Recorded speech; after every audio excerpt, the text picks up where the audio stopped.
A 43-year-old Indian man named Madhu has paid all the money he has in the world to travel to Qatar to help build fancy stadiums for the 2022 World Cup.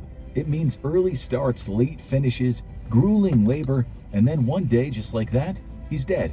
His death certificate says natural causes. His family in India, already desperately short of money, are told the nature of his death means no compensation. Not that one. That seems very harsh indeed, and perhaps a bit of a lie. Does Madhu's story belong to one of the biggest scandals in sporting history? We'll get to that soon, but let's start this story from the beginning. As some of you might know, hosting the World Cup can be a massive money spinner for your country. It costs billions to host it, but countries hope they'll do very well on their investment. It's a risk, but one that usually pays off. Stadiums need to be built, new roads must go up, and transport systems have to be created. Qatar has built over 100 hotels as well as a new airport. None of this has come cheap, with reports saying the country has spent a whopping $220 billion on this World Cup. This amount is unheard of. Russia, which hosted the 2018 World Cup, may have spent about $11.8 billion, but it's possible the event added around $14 billion to Russia's economy. In short, hosting the World Cup can be a very beneficial venture, but it's also a very big risk. It could potentially almost bankrupt a nation, so it's not surprising a country might cut a few corners. It seems Qatar has cut more corners than the Formula One drivers that grace the tracks of the Qatar Grand Prix. We'll explain what we mean by that soon. Billions of people watch the games on TV. All of those eyes are supposed to see how great the host nation is. That means it's good for the tourism business. Over 5 million tourists visited Russia over the course of the competition. It's thought between them they spent in the region of $1.5 billion. This is partly why countries bid to host the event, an event bigger than anything of its kind on the planet. It's also why countries have paid bribes in the past to get FIFA officials to vote for them. Allegedly, that's how South Africa managed to host the competition in 2010. Did Qatar do the same? Some people think it did, although investigations have so far ruled out any financial skullduggery on Qatar's part. Here's what The Guardian said about this. There's no chain of evidence linking Qatar itself to any kind of corruption in securing its World Cup bid success. Qatar's Supreme Delivery Committee has always strongly denied any such involvement, and rightly so. A 2-year inquiry by FIFA's Ethics Committee found no significant concerns. The U.S. Department of Justice seems to think differently. Its agents talked about FIFA and Qatar corruption in April 2022, but if there's any kind of mud on Qatar related to bribery, it hasn't stuck yet. Still, FIFA has indulged in a fair amount of corrupt behavior in the past. Sources of its officials have recently been charged and found guilty of taking bribes to secure a country's right to host the event and in matters concerning TV rights. With about 3.5 billion folks turning in to watch Russia's World Cup, those TV rights are hot property, maybe the hottest property in TV. An investigation recently found that one FIFA official had been bribed to help Fox win the English language rights to show the 2018 and 2022 World Cups. This kind of thing, it seems, is par for the course for the FIFA cartel, association. It might be referred to as the beautiful game, but football, especially the World Cup, is plagued with corruption. There's just too much money involved. But that doesn't necessarily mean Qatar will be a bad World Cup, which is the argument we're making in this show today. It's related though, as you'll see soon. The US might be harboring some sour grapes as it also bid to host the 2022 World Cup.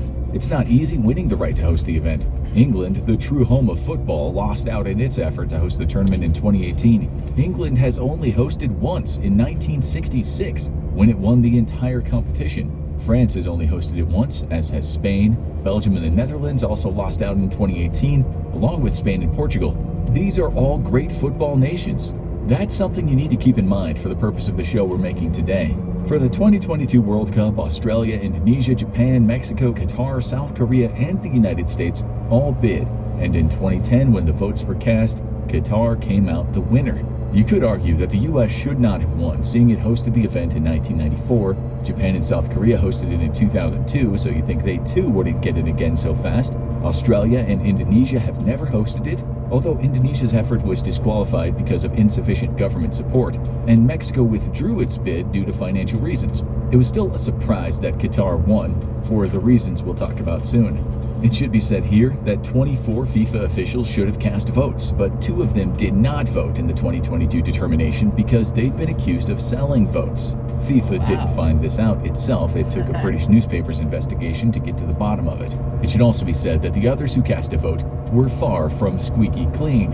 Australia was eliminated in the first round of voting, Japan lost the second round, and South Korea lost the next round. It went down to the wire between Qatar and the US, and Qatar won by a margin of 14-8. There were a lot of unhappy people in America. The US had a right to feel peeved some years later, when 11 of the 22 committee members that voted in the 2018 and 2022 World Cup bids were either fined, suspended, kicked out of FIFA for life, or prosecuted for corruption. Still, Qatar won, and no one as of yet has been able to find anyone guilty of taking bribes. On the upside, people said it was about time an Arab nation hosted the event. The FIFA head said as much after the vote. He said the Arabic world deserves a World Cup. They have 22 countries and have not had any opportunity to organize the tournament. That's fair enough. No one has any right to say an Arabic nation should never be able to host 32 teams of millionaires to run around after a ball. After all, football is easily the most popular sport in Qatar. For years now, they've been developing football in the nation. Professionals play, amateur and expat teams play, and Qatari kids seem to love it. All-time greats have played in Qatar's leagues. Thousands of folks are die-hard fans, just as they are in Europe and South America. David Beckham, a great player in his time, just signed a deal worth about $277 million to be Qatar's face of football during the competition. If he supports you, you hit a home run. Even so, he's taken a bit of stick from people for selling his face to Qatar. Some media have said he should hang his head in shame. But this video came out right before the tournament started, like 2 days. So it's a couple weeks ago.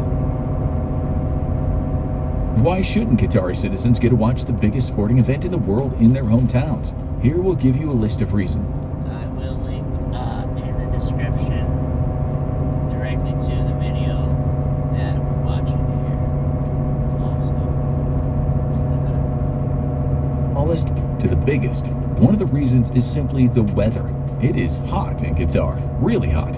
In fact, it's so hot that people have said those FIFA officials would have never voted for Qatar if there wasn't money in it for them. This is not just about players passing out on the field, but if temperatures climb, they just won't be able to play very well. They'll look like slugs who couldn't slither back to their patch of shade when the sun came out in the morning. Even if it's a cool day in Qatar, it can still be really hot.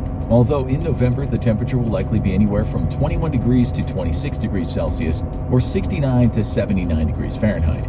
This might make playing difficult at times, especially when games go into extra time, but teams have experienced hot World Cups before. The temperature for many of the games for the Brazil World Cup of 2014 was in the high 70s and low 80s. So as far as Qatar being criticized for ridiculous heat, it's not like it hasn't ever happened before. Officials in Qatar have also said the country has built state-of-the-art air conditioning systems to help the players feel more comfortable. The smart stadiums have already been tested, and it seems like they work.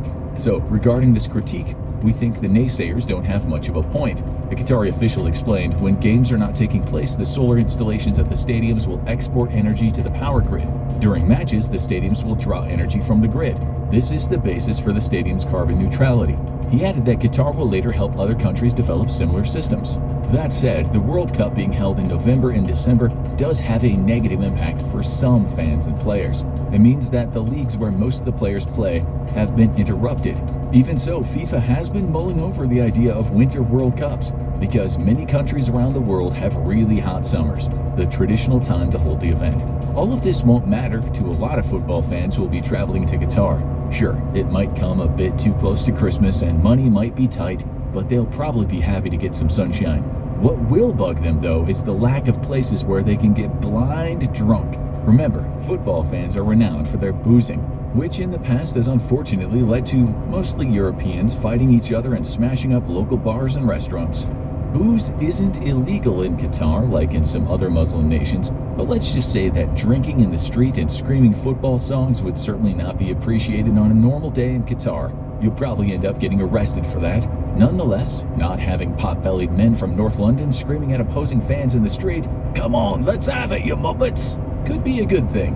At first, it was reported that there will be boozing zones during the event, but people still wouldn't be allowed to get wasted in the streets. That might seem fair enough to some fans, even though it would dampen the fun for many others, since part of their enjoyment is getting tipsy and mingling among other folks from different countries. But then, on November 18th, The Guardian wrote this headline: Qatar bans beer from World Cup stadiums after 11th hour U-turn. So, it seems the vice zones won't be there either. The Qatar affair will be way more low-key now, and this U-turn has already bugged a lot of fans. Now for another blemish on this World Cup, albeit a small one. Some fans renowned for their drinking and fighting prowess won't be there this year.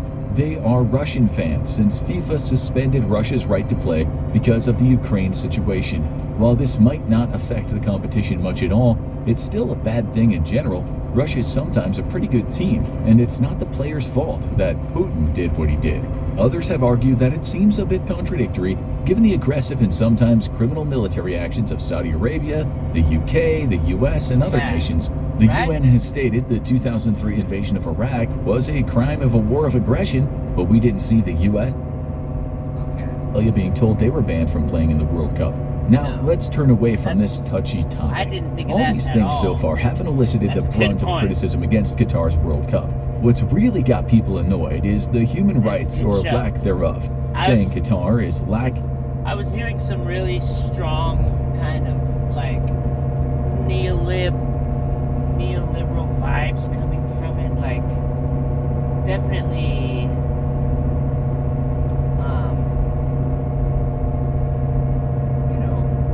like centrist, or what they would call that they think is centrist these days, but certainly not. But yeah. But that was interesting. I did not think of that one as well. Oh no, what did I do? Oh my god. I can't fucking do this right now. To be continued. Sorry guys. I'm driving. I can't do stuff while I'm driving.